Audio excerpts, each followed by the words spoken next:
Le gouvernement envisage différentes options qui permettraient les voyages dans la province des gens qui vivent dans certaines régions du Québec, près de la frontière du Nouveau-Brunswick. Une nouvelle qui en réjouit plusieurs.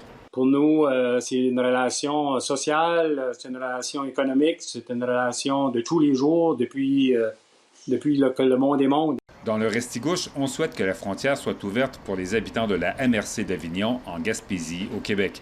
Depuis la fermeture de la frontière, les commerces de la région de Campbellton ont vu leurs ventes dégringoler. Juste au niveau des ventes des automobiles, dans le secteur des ventes, on parle de 30 à 40 des ventes à Campbellton qui se font versus la MRC d'Avignon. Alors, c'est très important au niveau économique.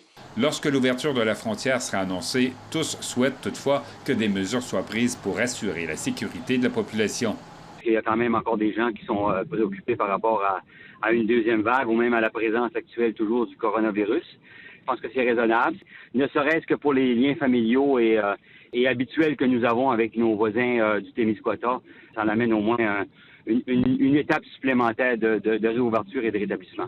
Dans le nord-ouest, les liens sont étroits, là aussi, des deux côtés de la frontière.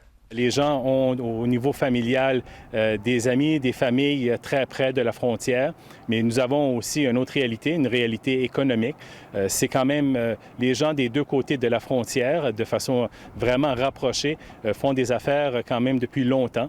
Le premier ministre Higgs dit qu'il pourrait être possible d'élargir la bulle atlantique pour inclure la Gaspésie et d'autres régions du Québec.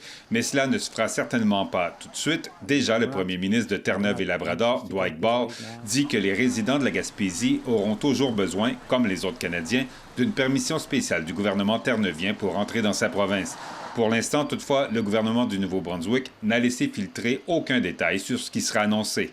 Ici Michel Corriveau, Radio-Canada, Fredericton.